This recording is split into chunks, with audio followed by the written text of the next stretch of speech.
Okay, so to give a little background, Chess and Alex founded Right Way Signs, and Chess is a sign painter.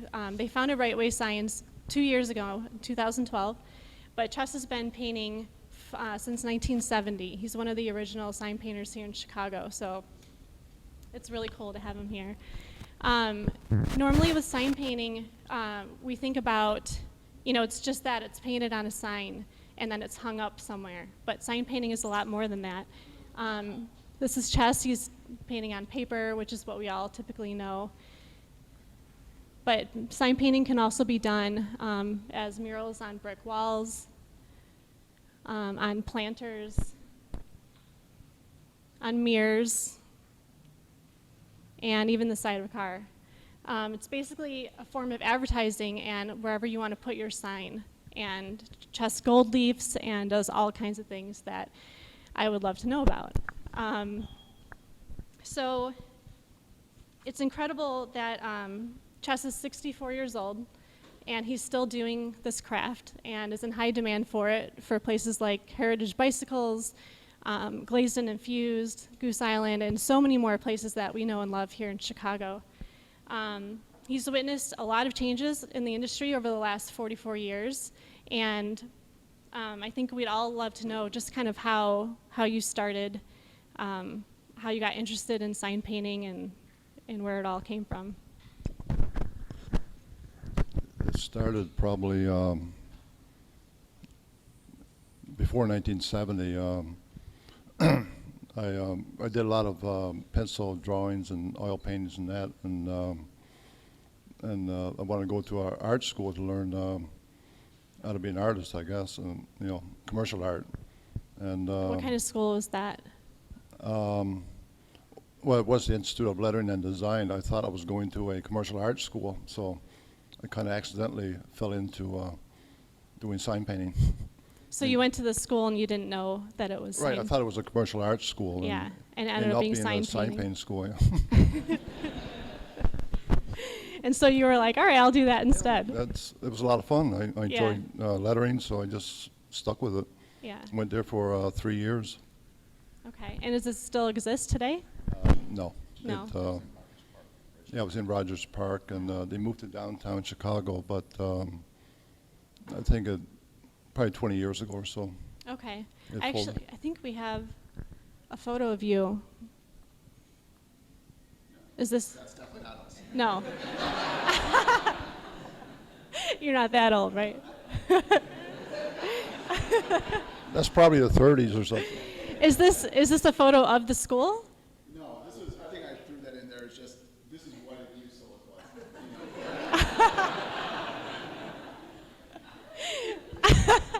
When I got this, I was like, wow, they wore suits to school and everything. It's amazing. I mean, it's like perfect letters on a chalkboard. I have no idea how he got that. But Yeah. I found that one in the Library of Congress. Okay. All right, cool. So you went to this lettering of Design Institute and learned sign painting. You did that for 3 years, and you were probably college age. Is that right? when I got through with school, Yeah. 23. You were 23 when you graduated. Yeah. So then what did you do when you graduated? Well, after 1 year in school, a sign painter called the school one day looking for a sign painter. He needed some help. So the guy who ran the school told me to go over and talk to him. And so I worked there while I was going to school. Okay. School got out at 2 o'clock, so I went there at 3 and worked till probably 7 or 8 or something. And then I worked there on the weekends. Okay. So when I got out of school, I went to work full time for him, till 1979. And that was when I left there and found a sign shop in Evanston and worked for that guy for 8 months. And then one day he goes, so you want to buy the sign shop?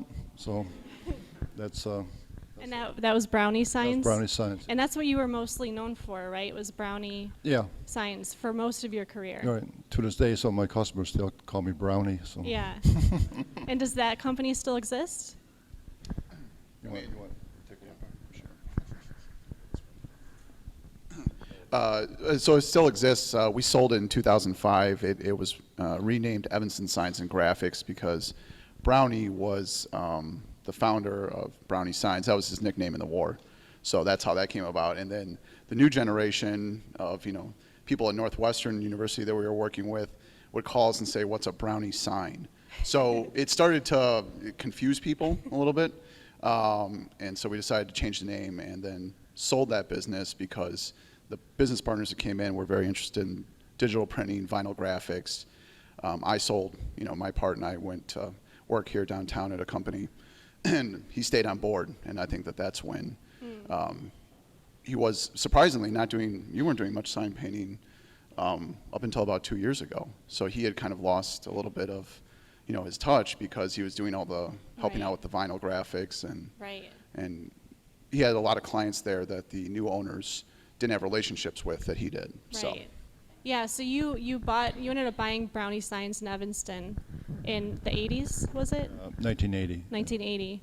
And then 82 is when the platter came out with the vinyl lettering and all that, right? Yeah, it didn't affect me till probably 1990. 90. Yeah. Okay, Yeah, so all through the all 80s you through were 80s, sign painting. Yeah. Okay. Yeah. Yeah, because I think a lot of us are younger. I was born in 79, so I was never privy to sign painting until this recent trend of it.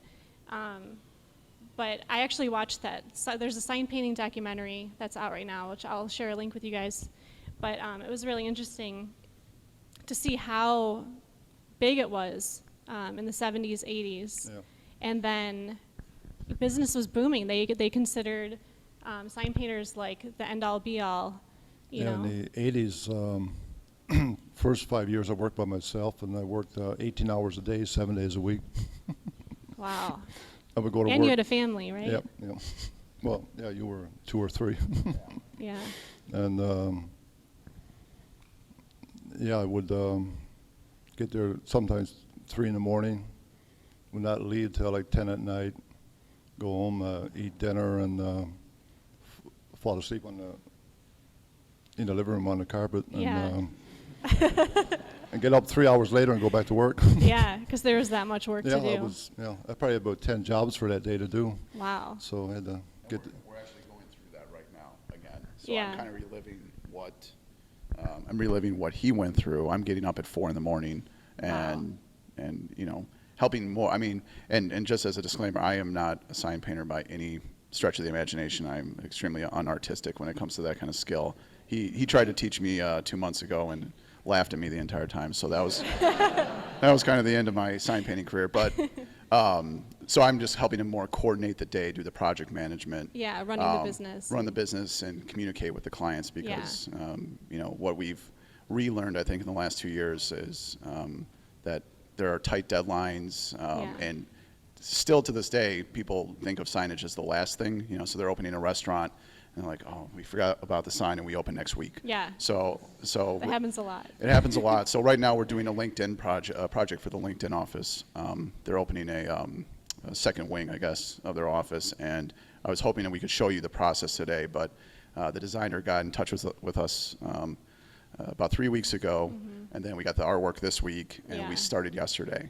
So It happens a lot too. It happens a lot. We don't mind it. I mean, it kind of keeps things interesting, but there's definitely a lot of project management that goes into it, and then he just likes to paint the signs. He doesn't want to have to deal with anything else. Yeah, right. Yeah, and you respond to all the emails too, right? All that stuff. So when the digital graphics started coming about, there were quite a bit of sign painters back in the 70s, 80s, and a lot of them kind of threw in the towel. And either just went out of business or they would buy these machines to do vinyl lettering and digital banners and all that. Yeah, I know one sign painter, sign painter all his life, and when that came around, he just, like I said, threw his brushes away and just started doing all the vinyl. Yeah. Didn't want anything to do with the Was sign he painting happy anymore. about that, or? I don't think he was real happy about it. No. But I But think you he kept felt he had no doing- choice, You ended up offering those services, but then kept painting too, right? Yeah. And painting was really what you loved doing the most. Yeah, But there just wasn't really, It wanted nothing to do with vinyl. yeah. Just hand paint day and night. I mean, Yeah, something, I don't call it a job, I just call it a hobby. right. It's, There was one time, so before I went back to work downtown here, and we owned the business together, it was probably 2002. I was doing the same thing I am now, but obviously technology's advanced a lot more. It's made life a lot easier with, all the great things that we can use to make sure the projects go smoothly. So anyway, we were working with a client, and it was an insurance company. He ordered a sign. We thought he knew his approach. We didn't have any equipment in 2002. He hand lettered this insurance sign, and I personally delivered it to him, and he looks at it and he goes, what's this crap? And he thought we were going to give him a vinyl sign, and my fault for not clarifying what we did. Right. And so if you had told me back in 2002 that we'd be sitting up here talking about sign painting with 150 people in a room, I would never have believed you, because that was the majority of clients. They wanted everything very clean cut, Yeah. very corporate. They cherish the digital stuff or The digital banner, stuff, the yeah. And I was vinyls. talking with a few people before today, and then we were talking about digital exhaustion. So people are exhausted by all the digitally printed stuff. They like that kind of, and I know a lot of people in this room do that stuff, and we do it too. Yeah. But a lot of people like that hand, touch to signs. So it was very interesting to see, just the cycle that it's gone in, and now there's a whole new breed of sign painters out there that they all live in Bucktown. They can do sign painting, they can do chalk art, and it's a cool thing. It's considered cool now, which growing up, I was a lot of friends' parents were lawmakers, lawyers, dentists, doctors, all Right. the above, and he was probably the only sign painter that lived in that suburb. Yeah. Just because at that time we had Northwestern University as our biggest client. So it's come full circle. Yeah, so then through the 90s, you were basically just doing mostly vinyl and stuff like that. And then you were still working at Brownie, right? You still owned it? Yeah. And at some point, you turned into an employee. 2005, was it? Yeah. So you decided you're done with it, you kind of sold it. Yeah, and 2005 I was 55. Yeah, yeah, we sold it, and I worked for them for 5 years, 7 years, Okay. and it yeah, it was getting kind of a drag to just be sitting there all day picking out letters and sticking them on, Yeah. and so we we decided to eventually. Alex started to say, you gotta get out of there, and let's open up a sign shop. We were just thinking real small. Right. Yeah. By that time I was 60, right? So I was just going to retire Right. Get Yeah, my I was going to Social say most Security people are and, ready to retire at 62. and just do it, a few jobs here and there, Yeah. just keep me busy. But, Right. But Alex But it put, just exploded. well, he put hand painted signs on the internet, and it just went crazy, Yeah. like almost instantly. Did you notice a resurgence in hand painted signs about the time you started Right Way? Yeah, it was probably that time. And I think that the documentary we actually haven't watched yet, because a local filmmaker is doing a very small documentary piece on him, and I don't Right want now? Right now, yeah. So that if we show that piece at the end, that's one of the things he's going to be filming us Oh, that's cool. doing.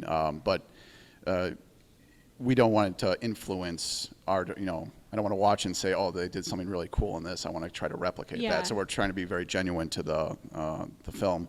But I think when they started doing that, I think that the sign painter documentary, Faith, that filmed it, I think that a lot of credit is owed to them for helping this kind of resurgence. So it was just kind of all timing, for us. And when we started it, again, I was just trying to help him out with a small little project so he could stay busy and make some money and have fun. And it just, I did a lot of keywords and search engine optimization, and all of a sudden it just exploded to a point where, 2 years later we can barely keep up each day. Yeah. And I don't know if you guys know this, but they, a lot of the design firms here in Chicago use right way signs, and everybody's friends with everybody, so you say, hey, I need a garage painted, with the logo. Do you know who could do it? So Chess's name is just passed around to everybody, and now we try to work with him, and it's very hard. But it's a very good thing for you guys. You have some photos that you sent me to put into this slide. Do you want to go over some of that? Absolutely. Here, I'll click it. You can tell when you're there. That's you. Yeah, I didn't clear in these photos. that was the sign painting school. Just practicing some lettering. That's what I'm doing. So that's at the school? At school, yeah. Yeah. Yeah, you do a little desk. And How cute. That is a tiny desk. That's your graduation photo, right?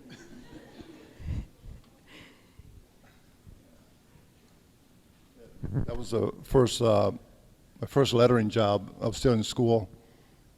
And some guy came in and wanted his van painted. So again, for some reason, the owner of the school asked me to do it. So Yeah.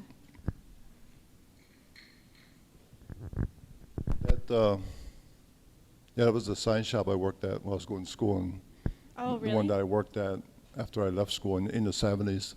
That was out front. Did you do that sign? I think I did, yeah. Yeah. Do you have any signs that you did way back then that are still existing today? No? Interesting. And this is during Jimmy. Yeah, when he was running for president. Yeah. That was a real sign. I can't remember who ordered it, but And they they never picked it up, which was, yeah. never picked it up. Yeah. They did it? Yeah. Well, because it was sitting in his shop for years, and as I started to become a little bit more interested in politics, I thought, what a cool thing to hang in my office, and then of course we couldn't find it. But I think that was before, I'm not trying to give plugs here, but we use Square, so I mean Yeah. it makes life a lot easier now because we can get deposits and full payment up front if we need to. Back then, it was just a handshake, and then there were signs sitting there for years that he never got paid for. Interesting. So Yeah. and that was one of them. I don't know why you. I'm old. I guess. That's the original Brownie, the guy who. Oh, it is? Yeah, he started that sign shop in 1936, so it was around for a long time. He actually passed away December 31st, 1999, so he never made it Oh, into wow. new- The day before the millennium. He was pretty upset with the way. He was pretty upset with the way the industry went. So, as a lot of sign painters were, because there was a lot of trade publications that showcase a lot of cool work, and then all of a sudden, Signs of the Times is still one of them, and they showcase sign painting once in a while, but it's always LED lettering and digital Right. stuff. Yeah. He retired at 60, so. Back then, that, I don't know, seemed old, I guess. I was 30, so. That's the front of the original Brownie signs. It's a Seattle Suttons now, so and I found this fascinating too. They had a handshake lease, so there was never a signed lease, and I think you were paying in 2002 when I came in. I think he was paying $400 a month.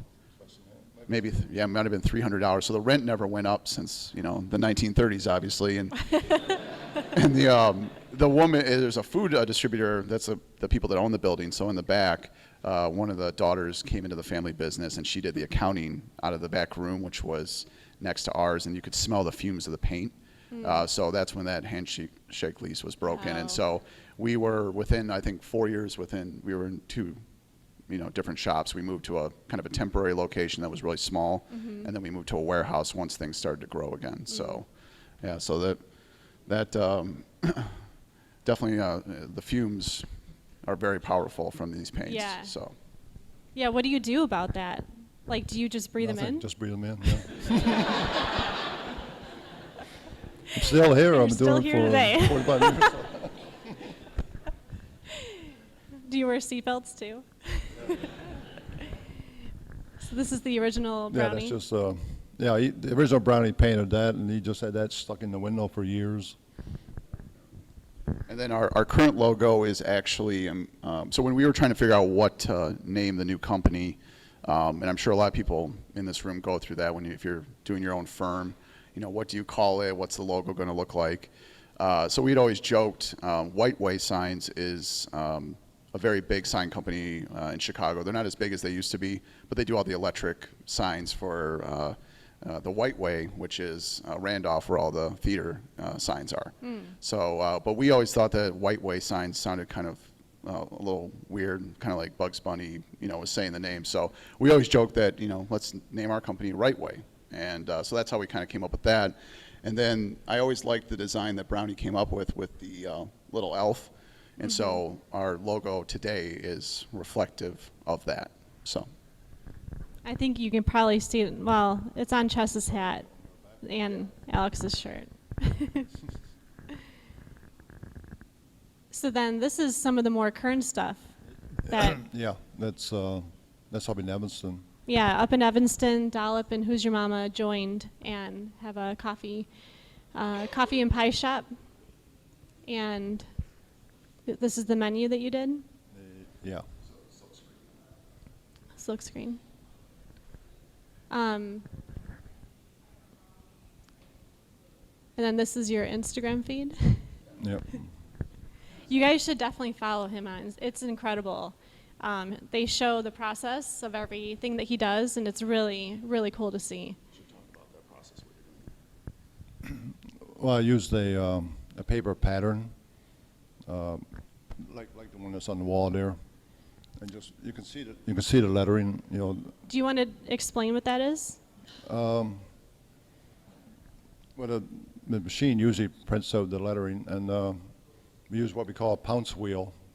It's a little wheel that goes around, got little teeth on it, and Grabbing that in. it makes little holes in it, and then we use a pounce bag, which is a powder that you just hit the front of it with, and If you turn it, it comes through on the wall or you can whatever. kind of see the holes. It's almost like a spur that they outline all the letters to create little holes in the paper.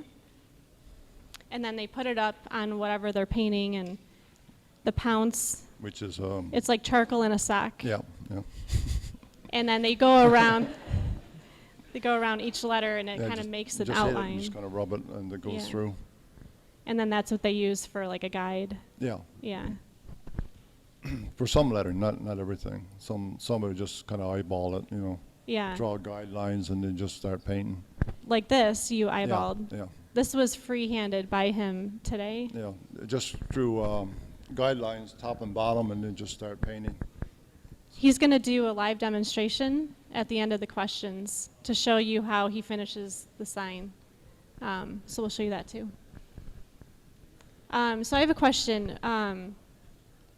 Would you say that sign painting is an art? Is it a craft? Is it something that you're kind of, you have as a talent in you that with practice you can get better at? Or is it something that anyone can learn, like an accountant or Alex? My feeling is, I think you got to have some talent to do it, Yeah. and you got to have a love to do it, and A love to do it? Yeah, Yeah. and a lot of patience, which Yeah. I And could- you learn things as you do it, right? Like, does everybody do it a different way? And everybody got their own style. Yeah. So what does that mean when you say style? Well, I mean, like vinyl lettering, you know, if a machine punches it out, no matter what machine does it, it's going to still all look the same. But with sign painters, it's almost like handwriting, you know. Everybody's handwriting is different. So everybody got their own little style of doing letters and that. It's, So did you say like your style is something like this that you've done? well, that was, yeah, he designed that. Then I just, you know, followed it. But a lot of times, you know, I just, whatever comes to my mind as I'm starting to paint, Yeah, you know, pretty much. yeah. In the sign painter's box that we'll show you here, it actually has a misspelling on it. For anyone that was following us on Instagram, it says sign painter. So he's missing the I, which is also a trait that I've learned that sign painters have, is they can, you know, what was the way you explained it? You're painting quicker than you're thinking, so you can make mistakes real easily. So Yeah. so he did that this morning in 5 minutes, and I was really impressed with how awesome it looked. And then I caught that it was And then you caught the misspelled. spelling mistakes. So So they put the lid down so you can't see it. we will show it to you. But it's I think it kind of is reflective of his style, and you know, just hearing him in some interviews over the past couple of years say that, you know, he can at one time could drive around the city and could tell, you know, he knew who all the sign painters were and could tell which one they were, but by their style. So it That's is so cool. Yeah, it is like handwriting in a way. Yeah. So what do you do when you mess up? Like if you finish a sign and it has the missing I, what do you do? Well, in that case, that's wood, so I'd have to paint over it. You just paint over the Yeah. part that you need to continue Yeah. from. And if it's a vehicle, you know, you can use lacquer thinner and kind of get it off. Okay. Paper sign, we usually just cut it out and stick another piece of paper in there. Really? What You about can hardly brick? notice it though, because Brick, do you just paint over? yeah, well, I cut out the part that's misspelled. What, on a brick? Yeah. Yeah, brick you had paint over it. You know. What if you can't paint over on brick? Like what if you're just drawing a letter on a brick? I know. I think. Well, the problem is, yeah, because it's so porous, getting the paint off would be a It'd be big problem. You have to use a steel brush probably or something. Hopefully it'll come off. Or you can hire the graffiti busters or Yeah. whatever they Somebody, are. yeah, Blasters. will power wash it off or something like that. Yeah. Let's see. I love this shot. So is this you every day? Or like when you're inside painting? This Yeah, is what it pretty looks much. like? Yeah. It's I really got my neat. little 4x8 slanted easel. It's a much bigger desk for you now. Yeah. You were in Evanston for Brownie Signs was in Evanston for the entire time, and then when we restarted, a friend lent us his. I mean, so we basically started in a garage. He lent us his garage to kind of just get the company going, and we quickly discovered that all of our projects were 90% of them, I should say, were in Chicago. So we made the move to Jefferson Park. We found a great space, cheap rent, and it's got access to all the highways that we need, which was strategic, even though anywhere in Chicago is going to take you an hour to go regardless. But since we've had the Chicago address, it's definitely helped increase business, because I think people, they might say, you know, think Evanston maybe we're more expensive. I don't know what the mindset is behind it, but being in Chicago has definitely helped us grow our business a lot quicker. Yeah. Yeah. Have you ever traveled to do a job like outside of Chicago? Have you been hired out of state for anything? That was Jim. Yeah. Yeah, that was a long time ago. That was 80s. Probably went to New York and did.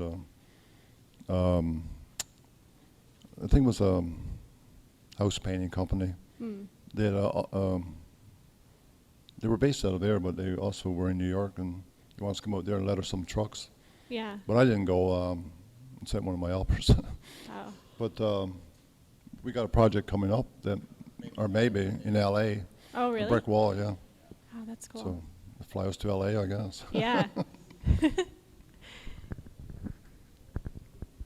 Oh, yeah, you did a Kickstarter campaign.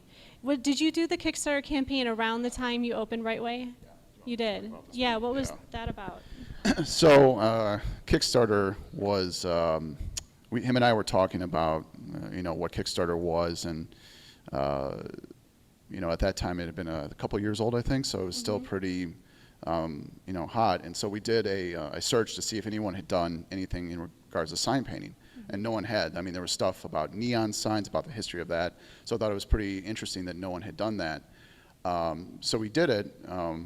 Just kind of as a project. We set the mark at $10,000. I had friends and family saying, who's gonna want a hand-painted sign? But there's a lot, most everyone in this room knows, I mean, Kickstarter really does appeal to a certain crowd. There was a friend of mine that tried to do a sports Kickstarter, and no one supported that, just because, it wasn't that interesting. So we did this, and I bought a nicer camera, I filmed it, I took photos, put it together myself, and just gave it a shot. And we made a very big mistake, and I did consult with him on this before we did it.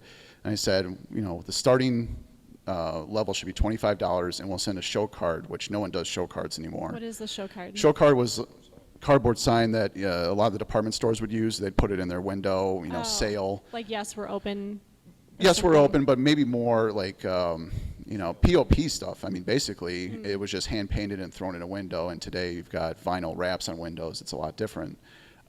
So we said, we're going to go back to the old sign painting roots and do show cards. And for $25, we're going to do your logo.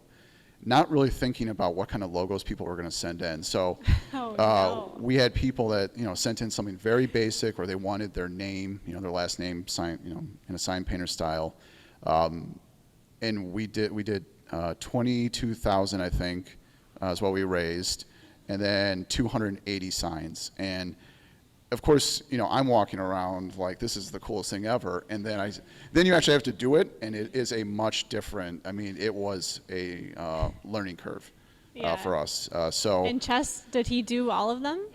Well, I would let's put it this way. There's probably still a few out there, because the other problem was the business all of a sudden just grew really quick. Right. So now we're trying to manage Kickstarter and then also growing the business. So it was like it was pretty complicated, but we sent Kickstarter projects all over the world, which was really cool.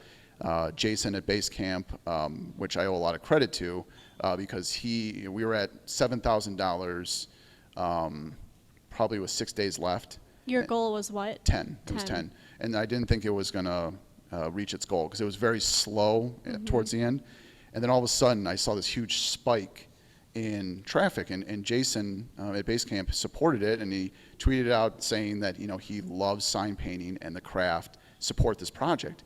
Well, his following is just huge, and it went through the roof. I mean, it was really because of him. And it put you at 22,000. Yeah, put us at 22,000. That's amazing. And so it was definitely a great experience, but it is a lot of work. A lot of work. Yeah. So the whole goal of the Kickstarter was to do a documentary, or like not a documentary. So we have a lot of people, and it's hard to keep up with this as well, that want to do an apprenticeship or they want to learn. And so we were, I shouldn't say we still are. It's 2 years later, and we're still trying to get this done. But we have a lot of film of him, painting signs and teaching people how to do it. So like an educational video. Exactly, kind of thing, exactly. So there is a handful of backers that back just because of that, and they are going to get their DVD once we can get it into a post-production setting. But it's that was the goal, is to carry on sign painting after he retires, Right. and some of the other old school sign painters retire, because there is that photo of him lettering the wall. He was cutting in around the lettering. I mean, if you're doing it as a hobby for fun, that's one thing, but if you start it as a business, you have to be fast, otherwise you're not going to make any money, and you're going to... Because you're paid by the hour. Right? Paid by the hour, by the project, but I mean, if it takes you, a week to do a $500 project, you're going to be in pretty bad shape pretty quickly. So, Right. So there's a lot of artists that are interested in doing it that approach us, and they want to get into it, but there are techniques and tricks that you need to learn. So that's the whole goal, is to do this and just kind of pass it on to the next generation. And have you guys done any apprenticeships or workshops? No. So we have a list that's probably about 200 people deep from all over the country that want to do a workshop. So we're trying to figure out how to do it where we're not in our busy season. So maybe doing it in the late fall, early winter, whether it's a 1 or 2 day workshop to teach you the basics. And there's other sign companies, I've seen it more across seas doing this stuff. There's one guy that teaches gold leafing, which is another very cool skill that a lot of sign painters have. And he's actually the guy that designed John Mayer's album cover for not the last record, but the record before that. And he charges $5,000 for his workshop to teach gold leafing. We would not charge that. But we're probably going to do something like that later this year. Yeah. And just do something fun. And in terms of the apprenticeship, it's just hard to figure out. It's almost like having an intern sometimes. I mean, Right. there is a lot of management that goes there's a into lot of that work. process. Yeah. That's really cool. Well, definitely let me know when you do that, because I'm sure some people would love to join it. I know I would. That's your current logo that we were talking about. So is that an elf? So just a very, very quick story. I worked with a sign design guy in New Jersey. His name's Dan Antonelli. He wrote a book on branding that just came out for small business. He was a sign guy and decided he hated the sign industry, so he started his company more as a small business marketing firm. And that is custom illustrated based on the Brownie logo that we had. And what happened was there was a sign company that almost put us out of business in the 1990s called Sign One in Evanston. He was a very slick salesman. He went in and sponsored Northwestern. He did a lot of things to build his business quickly, but it almost put us out of business. Well, he actually went out of business in 2011. And I saw that as kind of an opportunity to help my dad and the current owners of that company rebuild their business. So I kind of went off on my own and just designed that little guy, and it would have been a part of the Evanston Signs and Graphics logo. The current owner of Evanston Signs thought it looked too much like she said he looked too French, which I don't know why that's necessarily always a bad thing. But then if we have it in a monotone logo, it looks like he's holding a pizza. So. So I just, I paid all that money, and I actually just kept it for myself, and not knowing we were going to do this, almost 6 months later. Right. So I told Dan just to put him in there and redesign the type, and that's how that came to. So I don't know if he's an elf or what he really is, but He's just a dude. Yeah, he's just a little guy. So that was when we moved to Jefferson Park. So we're just going to kind of flip quickly through some of these next photos because we're getting close on time, and we still want to leave time for the live demonstration. So just to kind of show you heritage, this was the printout, and behind it is the brick wall, so you're probably like holding it about where you want to have it. And this is in process. And that's it now. A question I had was, do you ever design the things that you paint, or do you prefer to get designers to design it, give you the file, and then you paint it? Probably don't prefer it, but usually most companies got their own designers, so Yeah. which kind of makes it easier for me in a way. Yeah. So I don't have to, don't fool have to around think about designing it. something. I just paint it. Yeah. Right. It's working. And this is Corcoran's, the process of that. And how long does it take you to do something like this? And how many guys? Just me. It's just you. Yeah. That's incredible. I think, was it 2 days, Alex, or 3? I can't remember. 3 days? Okay. And do you rent the equipment Yeah. each time, or Yeah. so you don't own that kind We of got stuff? a bucket truck that goes only 30 feet, but I Yeah. think that was 40 or 45 feet.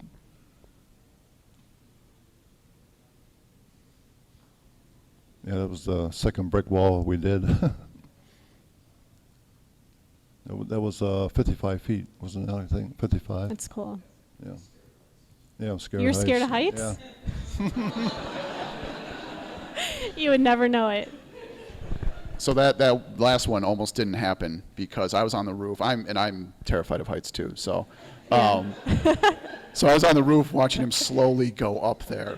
I mean, compared to the Hotel Lincoln project that he did, that was 150 feet in the air. Yeah. It was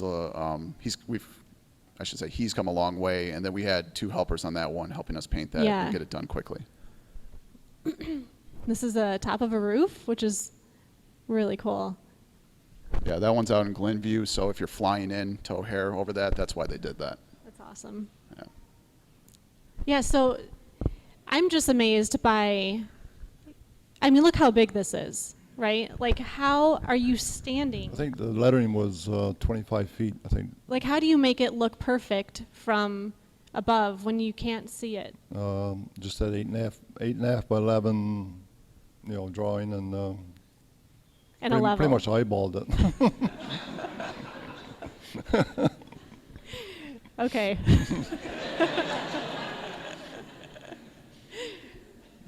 Just use. So your workshop's going to be pretty short. Yeah.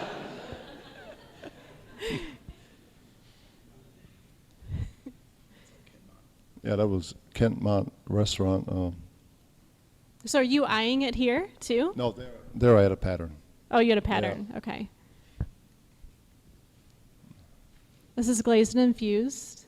Yeah. Did that one. That was the first job, first brick wall, I think. And then this, I had sent out a little video short. I don't know if you guys had seen it on Twitter, but there's a little video that shows the process of this being made. Yeah. This was the one that was 150 feet up. Under 50 feet, yeah, in the air. was a Scaffolding is 50 feet across, and the word Lincoln was 12 feet tall. And it was a 1,250 square foot mural. Yeah. And how long did it take to do this one? A week, roughly. Oh, we don't have the final of that one. And how many gallons of paint? Oh, I remember, do you? 25 was it? 25. And then this is a Blackhawks Yeah. ode to Blackhawks. That one was. Yeah, go ahead. So this photo was, I'll give the photo credit to the Sun Times came out and took that one of him. They didn't use it, but she sent it to me. And we rent a brick wall, just like advertising companies like Clear Channel do. We rent one, and our plan was to do hand-painted advertisements up there and charge money and make money. And we just decided the Blackhawks in 2013 were having such a hot run, and we're both huge hockey fans, and he still plays hockey at 64, so he's got a big love for the game, that we would put a message up there and just see what happens. And I did just a grassroots press release on it, and he actually said, who's going to come out and see this? And I'm sitting at my desk one day, and because in a press release I put, the location, it's going to start at 11 on a Tuesday, and 10:30, all the reporters are calling to see if it's happening. So I'm downtown here in the Loop, and I'm like, what's going to happen with this? So I just sprinted there, and every news channel came out, and Yeah. it's just interesting because there's other billboards on the expressway. BMO Harris Yeah, had, right. Go Hawks, but this was more interesting, more buzzworthy because he It was hand done. Hand done. It was 20 feet by 20 And tall. it's perfect. Perfect, and we actually just took it down last month because it was a little bit of a sting driving by it every day. That's funny. Saying, I think it said, we want 6, or what was the message? So on this wall, we're leasing it for another year. We're going to put up some of our own artwork next month, hopefully. That's cool. And if the Blackhawks make it again, we'll do a new Blackhawks design. So. Very cool. Yep. And this is the, is this glazed and Yeah, glazed and infused. infused? So you do murals of not just lettering, it's Yeah, anything. Yeah, pretty much. It's If incredible. somebody wants it, yeah. That was at the Palace Grill. Was that the day after they won or before? The day after they won? What? Yeah, right. So I was just knocking out those little signs and just giving them away. Yeah, that's cool. I did that. This is a logo for Outpost that Yeah. you painted on the glass. On glass, yeah. Yeah. Honey butter fried chicken. That. This is kind of showing the process. Yeah, with the pattern on the inside and lettering on the outside. Base camp. Was this, what was this for? Oh, the Kickstarter reward? Very cool. Well, do you guys want to jump into the live demonstration for now? I guess. Yeah? So Chess is going to finish the S on Creative Mornings and Oh, watch the microphone. like outline or trace to this. He's just freehanding. So you put your pinky on. Sometimes I don't have to. But it helps you stabilize. It's kind of shaky.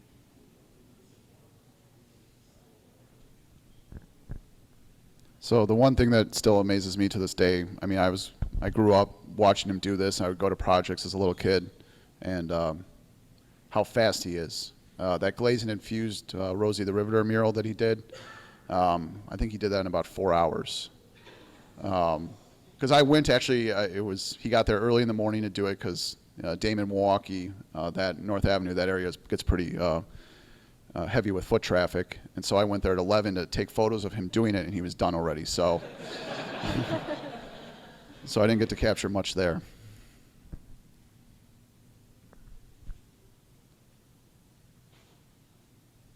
So what do you think about when you're doing this? I'm trying to concentrate on what I'm doing, but I've done so much of it, just I'm just gonna follow my own style here. I'm gonna let people do that. When he does think of things, that's when he misspells things like painter. And are there any special brushes you're using, or Yeah, they're all special brushes. they are?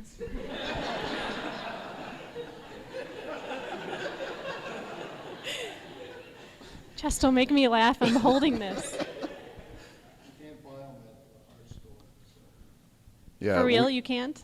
There's a sign supply company called Rayco, which has been around for forever, up in Northwest Chicago, and they carry the one-shot paints that he uses. He's using right now. You're using the water-based, right? So that's an oil-based one-shot that he typically uses. He's using a water-based right now, and you can find him at Blick and stuff like that. But we prefer to go to Rayco because they have a better selection in the brushes that he's looking for.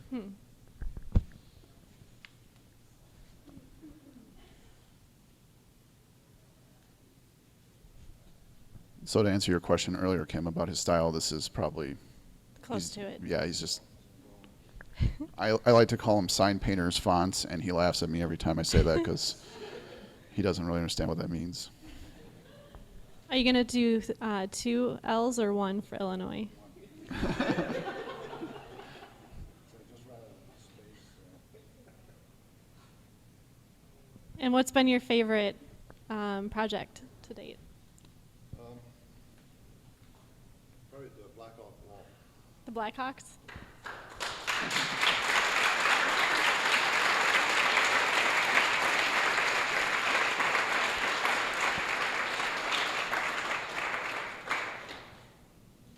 I think we're definitely going to need to see the sign Panther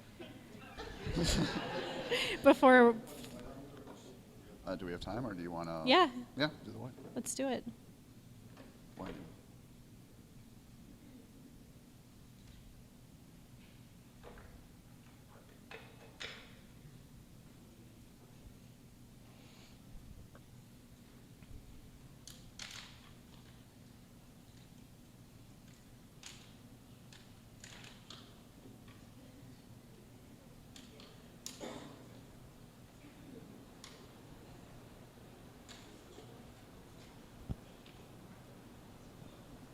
So are you going to do like a shadow?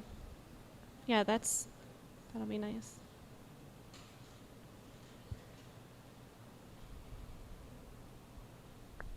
So do you always start left to right?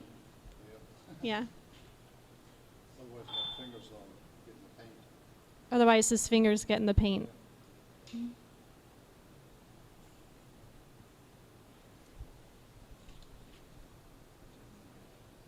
Usually we don't paint out brightly this as much because the paint will run on you. Usually you don't what? You know, this angle. Oh, you usually don't paint on this angle. Right, more of a less slant, More of a slant. less slant. Mm. So it's starting to run on you. Oh, right, because the paint will run down. Mm-hmm.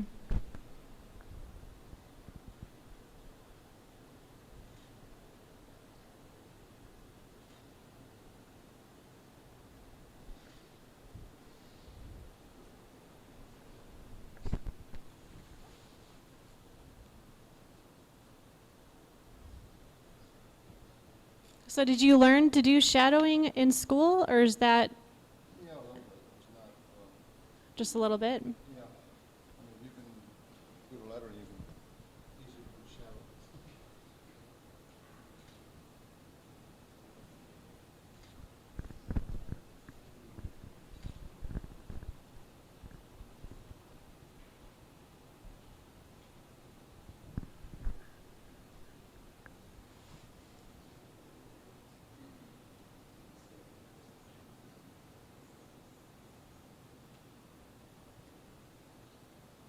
And what is your favorite thing about sign painting?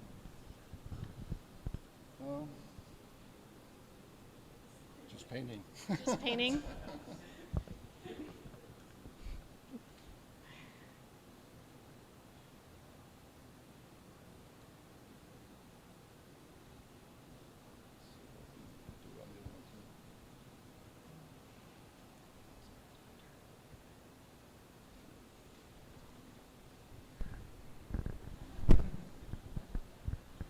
You just go to the sign painter's store.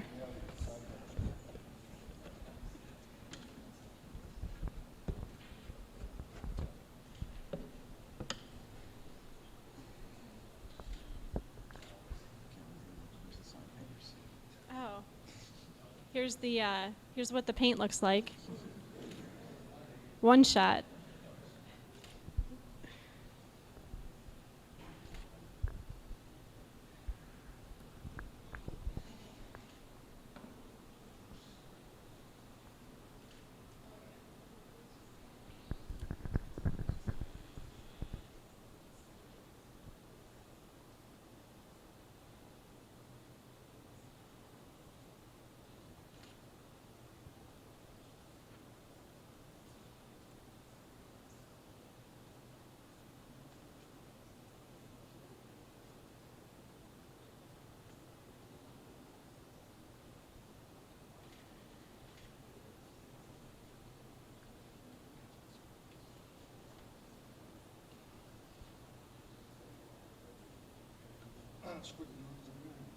A couple squiggly lines.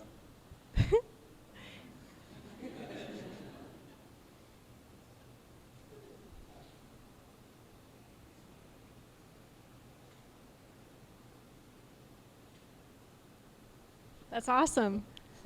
Good job.